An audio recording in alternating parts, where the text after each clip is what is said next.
There is a dangerous error in how we imagine historical winters. The tendency to romanticize them as picturesque scenes of snow-covered rooftops and cozy fireplaces, as if cold weather was merely aesthetic backdrop for charming period stories. This superficial view ignores a much harsher reality. Vienna in the winter of 1700 was a city where freezing temperatures killed thousands, where the poor huddled in unheated rooms, burning furniture for warmth, where infants froze to death in their mothers' arms, where food supplies dwindled dangerously, and where social inequality meant the difference between survival and death. This narrative is not a romanticized reconstruction of old Vienna or free speculation about the past. It is a historically grounded exploration of how life actually functioned in this city during what climatologists call the Monde Minimum, a period of the Little Ice Age, roughly 1645–1715, when European winters were brutally cold, when the Danube froze solid for months, when crop failures led to famine, and when urban populations faced mortality rates that spiked dramatically between November and March. The purpose of this reconstruction, supported by Vienna city records documenting winter mortality, weather chronicles kept by monasteries and officials, studies on the Little Ice Age's impact on Central Europe, archaeological evidence from 18th century Vienna dwellings, economic records showing grain prices and fuel costs, and medical accounts of cold-related deaths, is not to invent freely, but to bring the viewer closer to the material reality of that place and that era. What did it feel like when temperatures plunged well below freezing for weeks? How did people heat inadequate housing? What did they eat when supplies ran low? Who survived and who didn't? Throughout this exploration, 6 fundamental dimensions will be developed. First, the climatic context, the Little Ice Age, the winter of 1700 specifically, how cold it actually was. Second, housing and heating, the vast differences between how rich and poor experienced winter. Third, food and survival, shortages, price spikes, malnutrition, starvation. Fourth, mortality, who died, how, and in what numbers. Fifth, social inequality, how class determined survival. And finally, the legacy of this period and what it teaches about climate, poverty, and resilience. It is essential to clarify that this narrative is based on solid evidence. Vienna parish records document death spikes in winter months. City chronicles describe the Danube frozen so solid that markets operated on the ice. Grain prices from the period show dramatic increases during winter. Building studies reveal minimal insulation and heating in most structures. Medical accounts describe hypothermia, frostbite, diseases exacerbated by cold, and malnutrition. Vienna in 1700 had approximately 114 inhabitants, making it one of Central Europe's largest cities. It was capital of the Habsburg Empire, seat of imperial power, but also home to vast numbers of poor, servants, laborers, artisans struggling to survive. The city was still recovering from the Ottoman siege of 1683 and devastating plague of 1679. Infrastructure was inadequate. Sanitation was primitive. Most housing was poorly constructed. The winter of 1700 fell during the depth of the Little Ice Age. Temperature records from the period, kept by monasteries and scientific observers, indicate that winters were consistently 1 to 2 degrees colder than modern averages, with extreme cold snaps dropping temperatures far lower. Rivers and canals froze. Snow accumulated. Fuel became desperately scarce. What makes this period particularly significant is that it demonstrates how climate change, even pre-industrial natural climate variation, combined with poverty, inadequate infrastructure, and social inequality to create deadly conditions. Winter was not equally harsh for everyone. The wealthy had large homes, multiple fireplaces, stockpiled fuel and food. The poor had none of these advantages. For them, winter was genuine death sentence.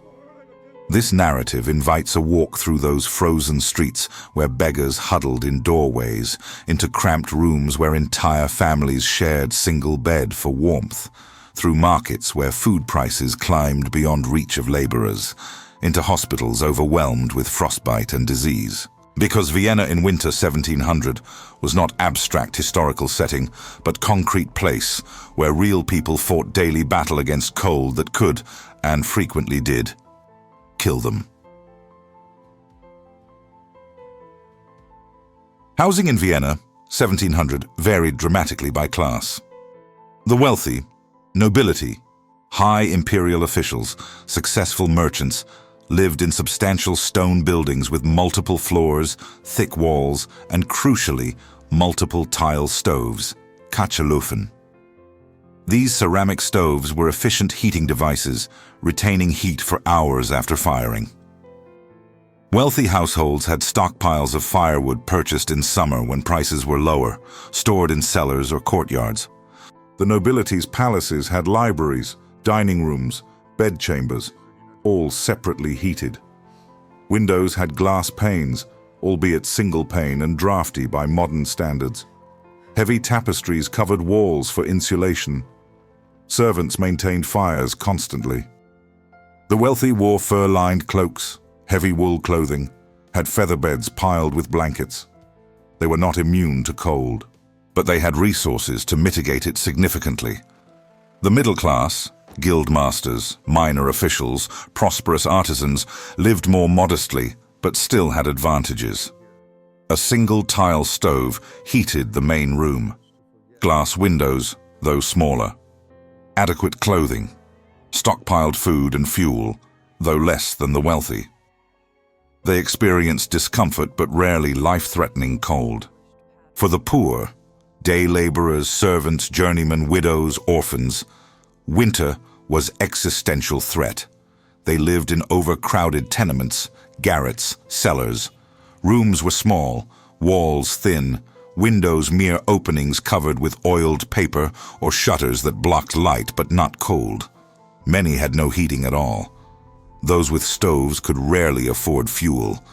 Firewood was expensive, especially as winter progressed and supplies dwindled.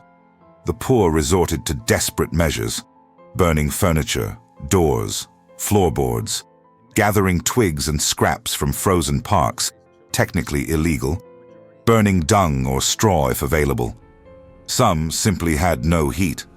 Families huddled together under whatever coverings they possessed. Threadbare blankets, old clothing, straw. The practice of multiple people sharing beds was not just custom, but survival strategy. Body heat was a precious resource. Entire families, parents, children, sometimes elderly relatives, slept together. In the poorest lodgings, unrelated people shared beds to pool warmth and reduce costs. Frostbite was common.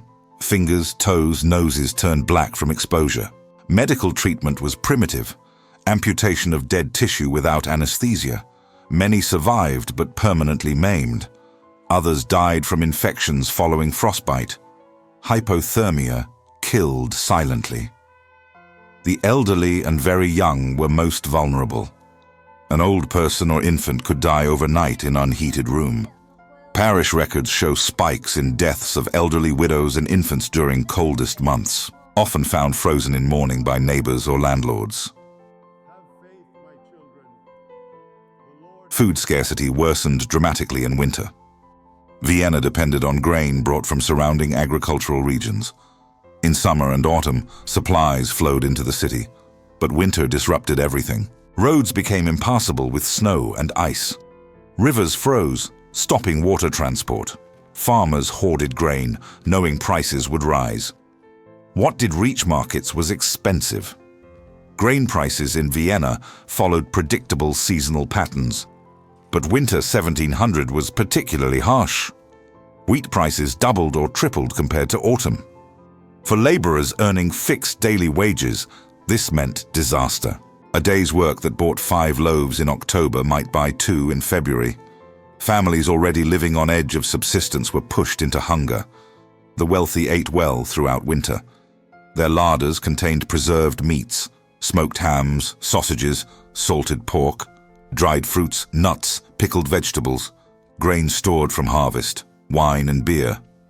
They hosted dinners with multiple courses while streets away. People starved. The poor ate bread when they could afford it, often black bread made from rye, sometimes mixed with cheaper grains or even sawdust to extend it. Porridge from whatever grain was cheapest. Cabbage soup, root vegetables if available. Protein was rare, maybe a bit of lard, occasionally dried fish. Many went hungry for days. Malnutrition weakened bodies, making them vulnerable to disease. Typhus, pneumonia, tuberculosis, dysentery, all flourished in winter. Crowded living conditions spread disease rapidly. Weakened immune systems from poor nutrition meant illnesses that might be survived in summer became fatal in winter. Begging increased dramatically. The streets filled with desperate people. Unemployed laborers, construction and many trades stopped in winter. Widows with children, disabled veterans, orphans. They pleaded for bread, coins, anything. Charities, churches, monasteries, some wealthy individuals distributed food, but demand far exceeded supply. Theft of food became survival necessity for some. Stealing bread, breaking into storage cellars, taking firewood. Punishments were harsh: whipping, branding, imprisonment. But for person watching their children starve, the risk seemed worth taking. Some resorted to eating things not normally considered food: tree bark ground into flour, grass, rats. Desperate measures during desperate times. Historical accounts from severe winters throughout Europe document such extremes, and Vienna 1700 was no exception. Children suffered particularly. Growing bodies needed nutrition. Malnourished children's growth was stunted. Many developed rickets from vitamin D deficiency, lack of sunlight compounding dietary deficiency. Infant mortality spiked in winter. Cold, disease, insufficient milk from malnourished mothers.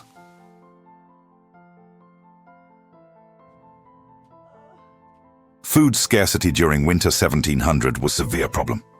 Vienna depended on grain from surrounding countryside and regions farther afield. Winter disrupted transportation, frozen roads, snow, impassable conditions made deliveries sporadic. Grain stockpiled in autumn often proved insufficient. Prices spiked dramatically. Economic records show that wheat and rye prices could double or triple during harsh winters compared to summer prices. For laborers earning fixed daily wages, this meant starvation. A worker's daily wage that bought adequate bread in October might buy half that amount by February. The wealthy were insulated. They purchased grain in bulk when prices were low, stored it in private granaries.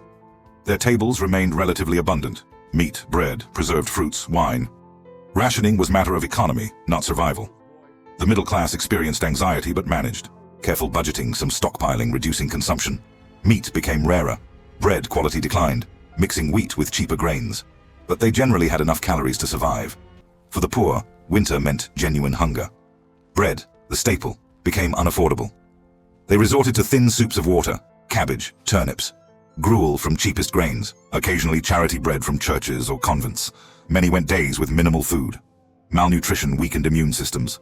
This made people vulnerable to diseases that circulated more readily in crowded, poorly ventilated winter quarters. Tuberculosis, typhus, respiratory infections killed thousands. Cold and hunger created vicious cycle. Hunger weakened body, making it less able to generate heat. Cold increased caloric needs, making hunger worse. Children suffered acutely. Growing bodies need more calories per unit weight than adults. Malnourished children became stunted, vulnerable to every disease. Infant mortality was always high in this era, but winter made it catastrophic. Many babies simply wasted away, too weak to survive on inadequate breast milk from malnourished mothers. Begging intensified. Streets filled with desperate people, children, widows, disabled veterans from wars, pleading for scraps. Churches provided charity, but resources were overwhelmed. City officials worried about disorder, implemented harsh anti-begging laws, but enforcement was inconsistent. Theft of food occurred, though risking severe punishment. Stealing bread could mean flogging, branding, even execution for repeat offenders. Desperation drove some to risk it anyway. The city attempted relief measures. Municipal granaries released supplies at controlled prices. Religious institutions distributed charity. but demand far exceeded supply. Distribution was often chaotic, corrupt, or simply inadequate. The mortality during Vienna's winter of 1700 was documented in grim detail by parish registers. Deaths spiked dramatically between December and March. While exact numbers vary by parish and year, studies of Little Ice Age winters show mortality rates 30 to 50% higher in winter months compared to summer. In a city of 100, this meant thousands of additional deaths. The very young were most vulnerable. Infants under 1 year had mortality rates approaching 30–40% even in good conditions. In harsh winters, this climbed higher. Causes included hypothermia in unheated rooms, malnutrition when mothers couldn't produce adequate milk, respiratory infections in crowded, poorly ventilated spaces, and diseases like measles or smallpox that spread rapidly in winter quarters. The elderly, especially widows living alone, died in large numbers. Without family support or income, they couldn't afford fuel or adequate food. Many were found dead in their rooms, frozen or starved. Parish records often note simply old age and cold as cause of death, euphemism for dying of exposure in one's own home. Diseases spread rapidly in winter. People crowded indoors for warmth, creating perfect conditions for contagion. Typhus, spread by body lice thriving in unwashed, crowded conditions, killed thousands. Tuberculosis worsened in poorly ventilated rooms. Respiratory infections, bronchitis, pneumonia, killed those weakened by cold and malnutrition. The homeless died in streets. Every winter, bodies were found frozen in doorways, under bridges, in alleys. City authorities collected corpses, buried them in mass graves. Exact numbers are unknown. Many homeless had no family to report their deaths, no parish affiliation to record them. They simply disappeared. Workers in outdoor occupations faced constant danger. Day laborers clearing snow, dock workers on frozen Danube, street vendors, all exposed to elements for hours. Frostbite, exhaustion, falls on ice killed or disabled many. Those injured often couldn't work, leading to spiral of poverty and death. Fires were paradoxical danger. Desperate attempts to heat rooms with inadequate stoves or open flames caused fires that consumed wooden buildings rapidly. People fleeing into freezing night often died of exposure. Fires destroyed food stockpiles, making survivors' situation worse. Hospitals were overwhelmed. The Bürgerspital and other institutions took in sick poor, but capacity was limited. Conditions inside were often as deadly as streets, overcrowding, minimal heating, disease spreading rapidly. Medical treatment was primitive by modern standards. Doctors could offer little beyond bloodletting, purges, or ineffective remedies. Burial became difficult. Frozen ground made digging graves nearly impossible. Bodies accumulated in churches or morgues waiting for thaw. Sometimes quick lime was used to manage decomposition. Mass graves were dug when possible. The poor were buried without ceremony, often multiple bodies per grave. A social inequality determined who lived and who died. This was not abstract concept, but literal reality. A nobleman's infant sleeping in heated nursery with wet nurse and physician on call had vastly different survival chances than laborer's baby in freezing garret. A wealthy widow with income from properties could purchase fuel and food. A poor widow depended on charity or died. The wealthy experienced winter as inconvenience. Entertainments continued, balls, concerts, theater performances in heated venues. They traveled in enclosed carriages with fur robes. Their biggest winter concerns were social. Maintaining appearances, navigating court politics, planning spring renovations. Death from cold or hunger was nearly inconceivable for them. The middle class experienced anxiety. They had enough to survive, but not abundance. Careful management was necessary. They rationed fuel, monitored food supplies, economized where possible. But their children generally survived. They themselves generally survived. Winter was uncomfortable, worrying, but not typically fatal. For the poor, winter was lottery of death. Whether you survived depended on luck as much as anything. Did your landlord allow you to fall behind on rent? Did you find work that day? Did your children avoid disease? Did you have neighbors willing to share heat or food? Random factors could tip balance toward survival or death. Employment patterns intensified inequality. Outdoor work, construction, loading, street vending, essentially stopped in deep winter. Day laborers who depended on this work had no income. Indoor work continued. Servants, craft workshops, but these positions were limited and competitive. Unemployment spiked. Wages for available work dropped due to surplus labor. Women faced particular vulnerabilities. Widows without family support were most precarious group. Female servants could be dismissed when households economized. Women with dependent children faced impossible choices. Work and leave children in cold room, or stay home and earn no money for fuel or food. Prostitution increased in winter, as desperate women sold bodies to survive. The church provided some relief, but it was inadequate. Monasteries and convents distributed bread and soup. Parish priests organized charity for parishioners. But resources were overwhelmed by scale of need. Many poor received no help at all, or help so minimal it barely prolonged life. City authorities recognized problem, but lacked systematic solutions. Occasional grain distributions, some public works to provide employment, laws against hoarding. These were reactive measures. There was no welfare state in modern sense, no organized social safety net. If you couldn't support yourself or find private charity, you simply suffered or died. The psychological toll was immense. Imagine watching your children hungry, cold, knowing you cannot provide. Imagine choosing which child gets the blanket, which gets extra portion of food. Imagine the guilt of surviving when neighbors died. These traumas left lasting marks on those who endured them. The legacy of Vienna's deadly winter of 1700 extends far beyond that specific season. It represents a broader pattern repeated across Little Ice Age Europe. Winters that killed thousands, where natural climate variation combined with poverty and inadequate infrastructure to create humanitarian catastrophes. Similar winters struck repeatedly throughout the 17th and early 18th centuries. The Little Ice Age eventually ended. Temperatures gradually warmed. By mid-18th century, the most extreme winters became less frequent, but the vulnerability that made winter deadly persisted much longer. Poverty, inadequate housing, food insecurity continued killing people in winters throughout the 1700s and into the 1800s. Social reforms came slowly. The Enlightenment brought new thinking about state responsibility for citizen welfare. Maria Theresa's reforms later in 18th century included some public health measures, better grain storage, limited poor relief. But systematic welfare states didn't develop until the late 19th and 20th centuries. For generations after 1700, the poor still faced winter as potential death sentence. Modern Vienna bears little resemblance to 1700. Central heating, insulated buildings, reliable food supplies, social safety nets, modern medicine, all these make winter survivable for nearly everyone. Deaths from cold or hunger are rare exceptions, not mass phenomena. This transformation required centuries of technological progress, economic development, and social organization.